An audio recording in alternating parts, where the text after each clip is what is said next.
ना हम मुफलिस हैं ना काफिर हैं, ना हम मुफलिस हैं ना काफिर हैं, हम जैसा भी हैं दोस्तों आपके सामने हाजिर हैं।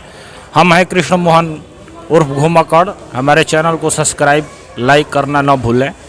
हम आज जिस स्थान पर खड़े हैं ये स्थान भृगु मुनि का समाधि स्थल है।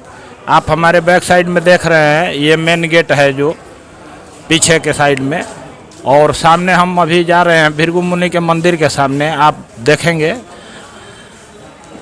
आज हम जिस रहस्य इंडिया चैनल के द्वारा बताना जा रहे हैं वो रहस्य है भृगु मुनि के ऊपर। ये भृगु मुनि कैसे यहाँ आए, क्यों यहाँ तपस्या की, इसके बारे में आज हम राज आपके सामने खोलेंगे। ये भृगु मुनि मानस ब्रह्मा प्रचेता के पुत्र बिरणी से, ये सहोदर दो भाई हुआ करते थे। बड़े भाई का नाम अंगिरा ऋषि था और छोटे भाई का नाम भृगु मुनि था।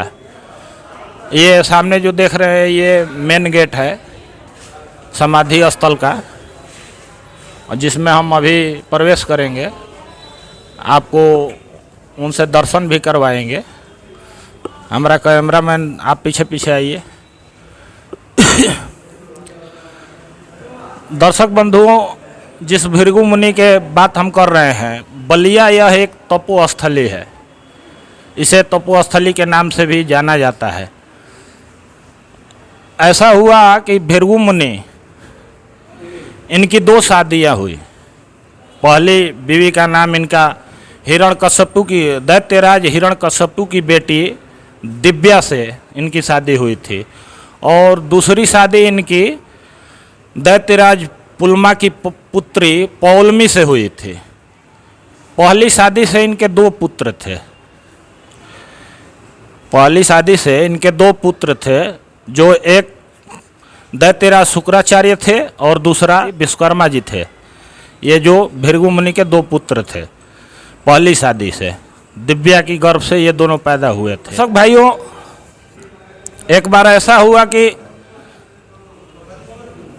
त्रिगुण स्वामी को पता करने के लिए इनको जिम्मेवारी सौंपी गई भृगु मुनि को। हिरण्यकश्यपु के सानिध्य में हिमालय में एक यज्ञ हुआ। उस यज्ञ का मुख्य लक्ष्य यही था कि त्रिगुण स्वामी कौन है इसको जानना था, और इसको जानने के लिए ये सारा कार्यभार भृगु जी को सौंपा गया कि आप जाइए और ये पता करिए कि इस तीनों में, ब्रह्मा विष्णु और महेश में, त्रिगुण स्वामी कौन है। इसको पता करने के लिए इनको उसका मुखिया बनाया गया, उस यज्ञ का। इन्होंने चल दिया पता करने के लिए कि त्रिगुण स्वामी कौन है। तो सबसे पहले ये शंकर भगवान के पास गए। तो उस समय, जिस समय ये उनके दरवाजे पर पहुँचे थे, उस समय वो सो रहे थे, अपने कक्ष में सो रहे थे शंकर भगवान। इन्होंने गणों से बोला, भाई हम आए हैं, हमसे बात करनी है उनसे। तो गणों ने कह दिया कि अभी उनका सोने का समय है, अभी मुलाकात नहीं होगी, बाद में आइएगा। इससे हमारे भृगु मुनि नाराज हो गए, और नाराज हो करके उन्होंने उन्हें श्राप दे दिया। और श्राप ये दिया कि आज जिस वासना के कारण हमें लौटाया जा रहा है, तो तुम उसी वासना के पीछे, तुम्हारी मूर्ति की पूजा नहीं, सिर्फ लिंग की पूजा होगी। और आज भी देख रहे हैं जहाँ भी होता है शंकर जी का लिंग का ही पूजा होता है। उसके बाद वहाँ से वापस वो लौट चले थे। और दूसरी बात, जब वहाँ से वो लौटे तो सोचे कि हम क्यों ना अपने पिताजी से ही पता कर ले कि हाँ त्रिगुण स्वामी कौन है। तो वो फिर अपने ब्रह्मा जी के पास पहुँचे। ब्रह्मा जी ने सोचा कि हमारा पुत्र है, ये तो ज्ञानी ही होगा, ये जान ही जाएगा, आज नहीं तो कल समझ जाएगा कि त्रिगुण स्वामी कौन है। उन्होंने मजाक ले लिया और उनका कोई ध्यान नहीं रखा। इससे वो नाराज हो गए और क्रोधित होकर वो अपने पिता को भी श्राप दे दिया कि जाओ, तुम्हारी पूजा धरती पर एक जगह के सिवा और कहीं नहीं होगी। तो उनकी एक ही पूजा होती है, एक ही जगह पूजा होती है ब्रह्मा जी का, बाकी कहीं पृथ्वी पे पूजा नहीं होती। अब वहाँ उनके सवाल का जवाब न मिलने पर वो फिर पहुँचे क्षीर सागर विष्णु भगवान के पास।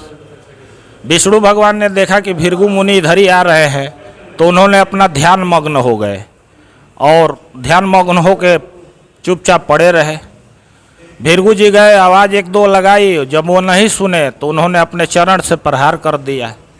चरण प्रहार होते ही विष्णु भगवान चरण पकड़ लिया और बोले, महर्षि मुनि जी, कहीं आपको ज़्यादा चोट तो नहीं आई, इसलिए कि हमारा शरीर वज्र का है। ऐसा जब हुआ, वो क्रोधित होकर लात मारे उनको, और फिर वो कुछ ना उत्तर मिलने पर वापस लौट आए। तब तक आते आते रास्ते में इनको ज्ञान हो गया था कि त्रिगुण स्वामी कौन है। उनको ये पता चल गया था कि ये विष्णु भगवान ही है जो त्रिगुण स्वामी है। तब तक जब तक ये बात पता चलती, इन्होंने ब्रह्म हत्या का इन पे दोष लग गया था, इसलिए कि इन्होंने विष्णु जी को लात जो मारी थी। अब इसके कारण इनका मानव पिता प्रचेता ब्रह्मा जी नाराज हो गए और उन्होंने इनको घर से निकाल दिया और इन्हें आदेश दिया कि तुम जाओ और उसी विष्णु से फिर तुम क्षमा मांगो। तो इन्होंने फिर उल्टे पांव विष्णु भगवान के पास गए और विष्णु भगवान से जाकर प्रार्थना किया, हे प्रभु, हमसे जो गलती हो गई, आप हमें क्षमा करें और हमें ब्रह्म हत्या से निर्दोष करें।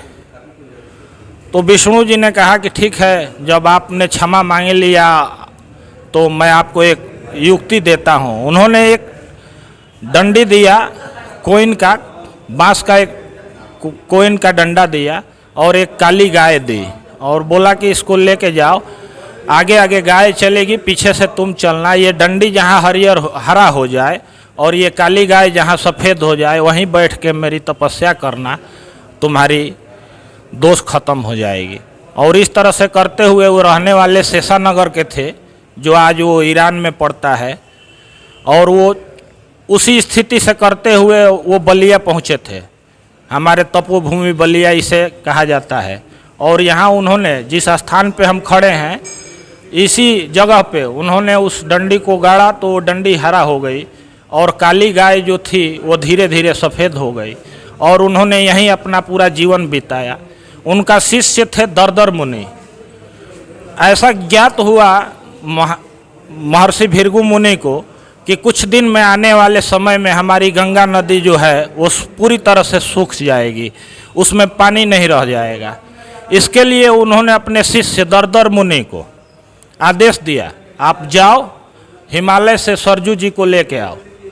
तो हमारे दरदर मुनि फिर यहाँ से गए और हिमालय से सरजू जी को लाया और संगम हमारा बलिया में कराया गया। और इस तरह से दरदर मुनि सरजू जी को ला करके गंगा जी को नया जीवन दान दिया। तो ये थी हमारे भृगु मुनि का रहस्य भरा जीवन। हमारे चैनल को लाइक करें, सब्सक्राइब करें, ताकि नेक्स्ट वीडियो से आप वंचित ना रहें। नमस्कार, मैं हूँ कृष्ण।